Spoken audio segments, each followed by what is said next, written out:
दूर, बहुत दूर एक समंदर था, गहरा, शांत, रहस्यों से भरा। उसी समंदर में एक जहाज था, रहस्यमयी जहाज। लोग उसे कहते देव। वो जहाज कोई मामूली जहाज नहीं था। सोने की डोर से सजा, मोतियों से जगमगाता, वो एक शाही महल जैसा था। उसकी मस्तूलों पर रेशम के पारचम लहराते थे। उसके अंदर खुशबू और मसाले की महक भरी रहती थी। लोग कहानियां सुनाते थे कि वो जहाज दूर किसी ऐसी दुनिया से आया है जहां सूर और देवता रहते हैं। कुछ का कहना था कि उसमें एक राजकुमारी रहती है जिसके पास अनमोल खजाने हैं। रहस्यमयी जहाज, उसका नाम ही काफी था लोगों के दिल में खौफ और उत्साह भरने के लिए। वो समंदर की गोद में एक पहेली था, एक सवाल जिसका जवाब किसी को नहीं पता था। रहस्यमयी जहाज का निर्माता कोई और नहीं बल्कि उसका कारीगर राजा विक्रमादित्य थे। कहा जाता है कि उन्होंने अपने सपनों में यह जहाज देखा था, एक ऐसा जहाज जो दुनिया के कोने कोने में उनका नाम रोशन करेगा। राजा विक्रमादित्य ने देश के सबसे हुनरमंद कारीगरों को जमा किया। उन्होंने साल मेहनत की, दिन रात एक कर दिया, तब जाकर रहस्यमयी जहाज बनकर तैयार हुआ। हर टुकड़ा, हर लकड़ी, हर कील में उनकी लगन और जान थी। जब जहाज पानी में उतारा गया तो समंदर ने खामोशी से गर्जना की। सूर्योदय की किरणों में जहाज चमक रहा था, मानो सोने का बना हो। लोग दूर दूर से इसे देखने आते और राजा विक्रमादित्य की प्रशंसा करते। रहस्यमयी जहाज राजा विक्रमादित्य का सपना था, उनकी चाहत थी और उनकी पहचान थी। उन्होंने इस जहाज को बनाकर साबित कर दिया था कि इंसान की हिम्मत और हुनर की कोई सीमा नहीं होती। रहस्यमयी जहाज को चलाने वाला कोई मामूली नाविक नहीं था। कैप्टन विक्रम राजा विक्रमादित्य के छोटे भाई समंदर के जाने माने खिलाड़ी थे।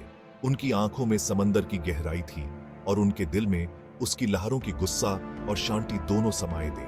कैप्टन विक्रम को बचपन से ही समंदर से प्यार था। वो घंटों समंदर किनारे बैठकर लहरों को देखते रहते और उनके दिल में दूर देशों की तमन्ना जगती रहती। जब उन्होंने रहस्यमयी जहाज को देखा, कैप्टन विक्रम ने अपनी जान की परवाह न करते हुए जहाज को ऐसी ऐसी जगह पहुंचाया जहां पहले कोई नहीं जा सका था। उन्होंने नए नए द्वीप खोजे, अजीब अजीब प्राणियों को देखा। रहस्यमयी जहाज और कैप्टन विक्रम दोनों एक दूसरे के लिए बेने थे। जहाज था कैप्टन की परवाज़ और कैप्टन था जहाज की दिशा। दोनों मिलकर समंदर की विस्तृत गोद में अपनी एक अलग पहचान बना चुके थे। रहस्यमयी जहाज का पहला सफर एक त्योहार की तरह मनाया गया। लोग दूर दूर से आए थे उसे अलविदा कहने।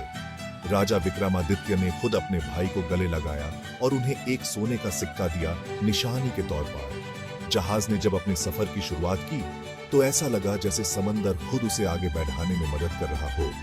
हवा साथ दे रही थी और सूर्योदय की किरणें जहाज पर अपना आशीर्वाद बरसा रही थी। वो पहला सफर कई महीनों तक चला। कैप्टन विक्रम ने अपने जहाज को नए नए द्वीपों तक पहुंचाया। उन्होंने अजीब अजीब लोगों से मुलाकात की, उनकी जुबान सीखी और उनके साथ दोस्ती की। हर नए द्वीप से कैप्टन विक्रम नया जानवर, नया पौधा, नया मसाला अपने साथ ले गए। धीरे धीरे रहस्यमयी जहाज एक ऐसा खजाना बन गया जिसमें दुनिया भर की अजीब अजीब चीजें संभाल कर रखी गई थी। रहस्यमयी जहाज ने कई सफर किए, हर बार नया रास्ता अपनाते हुए। कैप्टन विक्रम को अब समंदर की हर लहरों से दोस्ती हो गई थी। एक बार कैप्टन विक्रम ने एक ऐसे समंदर में प्रवेश किया जहां पहले कभी कोई नहीं गया था। यहां का पानी काला था और हवा में एक अजीब सी सन्नाटा छाई रहती थी। लोगों ने कैप्टन को चेतावनी दी थी कि यह समंदर श्रापित है, लेकिन कैप्टन ने उनकी बात नहीं मानी। इस अंधेरे समंदर में जहाज काफी दिनों तक भटकता रहा। सूरज की रोशनी भी यहां कम ही पहुंचती थी। दिन रात एक से हो गए थे। कभी कभी दूर से अजीब अजीब आवाजें आती थीं जो नाविकों के दिल में खौफ पैदा कर देती थी। खाना और पानी खत्म होने लगा था और नाविकों के चेहरे पर परेशानी साफ झलक रही थी। एक दिन जब नाविक निराश होकर जहाज के डेक पर बैठे थे, तभी उन्होंने दूर से एक अजीब सी रोशनी देखी। वो देखो, एक नाविक ने चिल्लाकर कहा। वो क्या है? दूर समंदर में एक छोटी सी नौका देखी गई। कैप्टन विक्रम ने दूरबीन से देखा और तुरंत हुक्म दिया, तेजी से आगे बढ़ो और देखो कि वो नौका हमें ना पकड़ ले। जहाज की रफ्तार बढ़ गई, लेकिन नौका भी तेज होती जा रही थी। उसके अंदर से अब साफ साफ आवाजें आने लगी थी, जैसे कई लोग चिल्ला रहे हों। रहस्यमयी जहाज की तकदीर खराब थी। जैसे ही वो उस नौका के पास पहुंचा, आसमान का रंग बदल गया। कल तक जो समंदर शांत था, अब गुस्से से उफान मार रहा था। तेज हवा चलने लगी, जो जहाज के पारचम को फाड़ रही थी। बिजली चमक रही थी और बादल गरज रहे थे। समंदर की लहरें अब पहाड़ों की तरह ऊंची हो गई थी, जो जहाज को निगलने को आतुर थी। कैप्टन विक्रम ने अपनी पूरी ताकत से जहाज को संभाले रखा, लेकिन तूफान इतना शक्तिशाली था कि नाविक डर से कांप रहे थे। उन्होंने ऐसी बर्बादी पहले कभी नहीं देखी थी। बिजली की रोशनी में रहस्यमयी जहाज, जो कभी समंदर की शान हुआ करता था, अब तूफान में खो गया। रहस्यमयी जहाज का क्या हुआ, कोई नहीं जानता। कुछ लोगों का कहना है कि वो तूफान में खो गया। वो अंधेरा समंदर अब जहाज की कब्र बन गया था। उसके रहस्य साथ ही डूब गए थे।